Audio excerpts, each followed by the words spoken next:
Hey guys, welcome back to the channel. Today we're going to take a look at the Qingsui 2 Pro, the good Gamesense Rush, and the Razer Strider. And the first pad I want to talk to you guys about is the Razer Strider. I think that on a spectrum of the fastest to a kind of middle ground to the slowest pad, my order of the three new mouse pads would be the Strider at the top as the fastest and the hardest to control, then the Rush by Good Gamesense, followed by the Qingsui 2 Pro. This is the large version of the Razer Strider. It also comes in a desk pad size, which is 900 by 400, which has the same verticality, but horizontal comes out quite a bit more. I think as far as the length of verticality that I have, I think it's absolutely fine. I don't have any issue with it. I don't run out of space, and I don't think a lot of people will, certainly when you get adjusted to it as well. If you are somebody who is adjusted or has a pad that has a little bit more verticality, like a 3XL pad. One of my issues with the Razer Strider, I find the mouse pad to be fast. And fast in a sense that it's almost like the MPC from Endgame Gear. It is to the level of being a little slick. And when I am using a large mouse, I feel that my movements almost feel a little bit square, in the sense that my circles just don't, my inner hand movements don't necessarily feel as tight or as nice on the pad with something like the G Pro Superlight. When I am using a smaller mouse like the Orochi V2 or the Starlight 12, I feel like it opens up more control with my own inner hand circle, that the surface material of the pad and that slickness kind of fade away. So I would caution everybody who is looking at the Razer Strider, if you are somebody who is already into the realm of over-aiming with a particular pad, I think that this pad will maybe contribute more to over-aiming. You might have to turn down your sensitivity, you might have to make adjustments in other ways, and that might work out for you.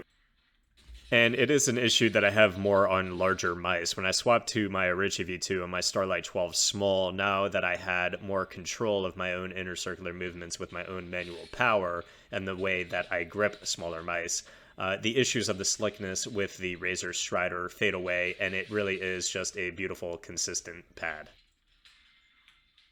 The quality of the Razer pad is top-notch. The polyester surface feels extremely good, and the stitched edging is extremely flat and level with the pad. And the Razer logo is off to the top right. It will not get in your way during gaming. It's a nice little touch, and I don't find the green Razer logo to be visually obnoxious. And one of the pads that definitely begs comparison to the Razer Strider is the Artisan Hien. I have the Artisan Hien in soft, and the padding on the Artisan Hien has a lot more give than the Razer Strider. The Razer Strider is very tight, very dense, and you can't necessarily push your mouse into that pad.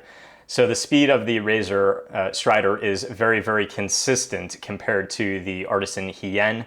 But if you are somebody who wants that extra control and that extra maneuverability when the time in-game calls for you to kind of dig into your pad to slow your mouse down when you're tracking, you don't really have that option on the Razer Strider. So consistency, yes, but maneuverability and options while you're playing in-game for different play styles or different times in different games, you don't really have that.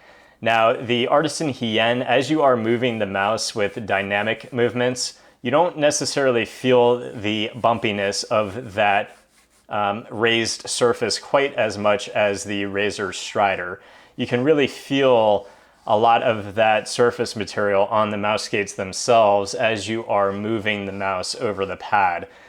I don't know if I necessarily like that yet. I'm gonna have to continue using the pad to kind of see if I can get over that mentality of feeling that roughness on my mouse skates. And with Tiger Ice skates as well as core pads, I feel that the static friction is a little bit higher on the Artisan Hien than the Razer Strider, and dynamic friction as well feels a little bit higher on the Artisan Hien than the Razer Strider. And I do have to say that wherever Lethal Gaming Gear is making their pads, the stitching is so similar to the Razer Strider that it definitely looks like it could have came from the same factory. So the Lethal Gaming Gear polyester Venus pad is extremely good, extremely on par with the Razer Strider. And I do have to say that as far as my prototype is concerned of the Lethal Gaming Gear Venus, I actually prefer the speed and control on the Venus more than the Razer Strider. And I also prefer the smoothness of the Venus pad over the roughness of the Razer Strider. So I am still kind of getting adjusted, getting accustomed to the Razer Strider. I definitely don't think that this is a pad that at least I was able to just swap to and feel how I normally do when I swap from pad to pad. Definitely something that you need to get your muscle memory right. Something that has a little bit of slickness that requires you to adjust to it and get in the mentality of getting that under control. So it is definitely a very, very, very good pad. Probably the best pad you're going to find in a big box store. Again, but if you are somebody who's looking for something, let's say you try the Strider, you didn't like the roughness, you didn't like the speed of it, try out the polyester Venus pad from Lethal Gaming Gear. Next up, guys, I do have the Good Gamesense Rush. It is another hybrid pad, and I can say off the bat, the box art is absolutely phenomenal. Good Gamesense, you definitely nailed the box art, and the pad had no issue rolling out flat. As far as the rubber base, the rubber of the pad has absolutely no issue moving on the desk. The Razer Strider also did not either. And the stitch edging is very high quality. I have no issues with the stitch edging in that regard at all. The logo is on the bottom right, and the logo is actually the same surface material as the pad itself. So if you bring your mouse to that bottom right portion of the pad, you're not going to have any issues in game. This mouse pad compared to the Razer Strider, the mouse pad has a lot more control on those dynamic movements and a lot more control on those inner hand circles and those static movements.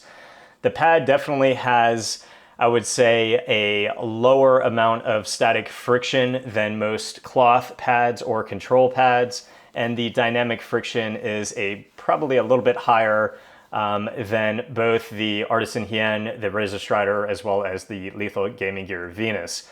This pad feels so oddly similar to the Odin Infinity, and if this pad actually is different than the Odin Infinity, I'm not really able to tell what the difference is with the Odin Infinity. It certainly is a different size. It's 500 by 500, and both mouse pads are very, very good.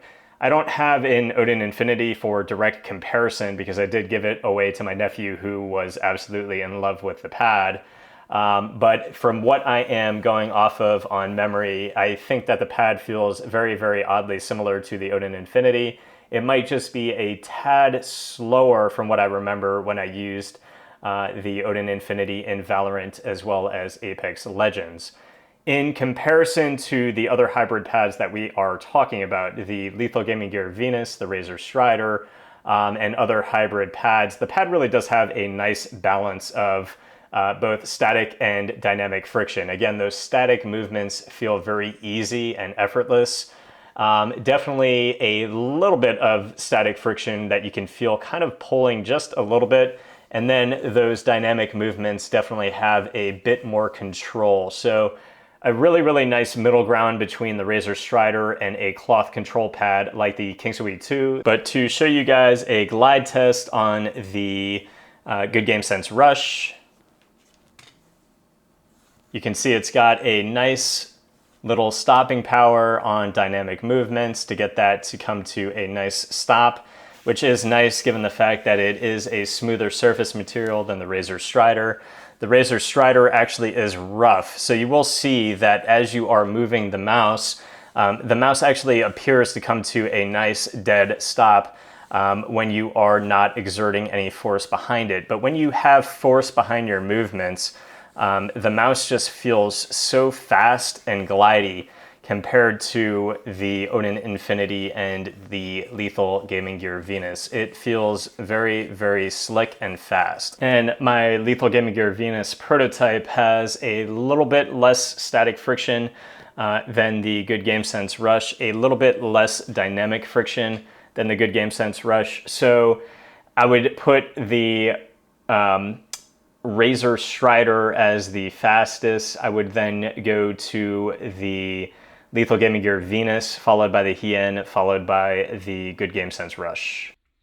And certainly that nice balance of control aids itself well, not only for long-range control, but close-range fighting as well, both in Apex Legends, and it is something that is easily transitionable from Apex tracking to tac shooters like Valorant and CSGO for controlled flick shots. And another new pad that I wanted to talk to you guys about that I did just get is the Qingsui 2 from Esports Tiger. Esports Tiger has such an array of good mouse pads. I really can't recommend a lot of the pads enough. And if you are somebody who is so just put off by polyester or those hard dynamic pads that might be a little bit, or excuse me, hybrid pads that might be a little bit abrasive on your skin and you want to stick to cloth, this is the smoothest cloth material mouse pad that I've ever felt to date. It is advertised as a high-density microfiber fabric, and it just feels really, really good on the skin.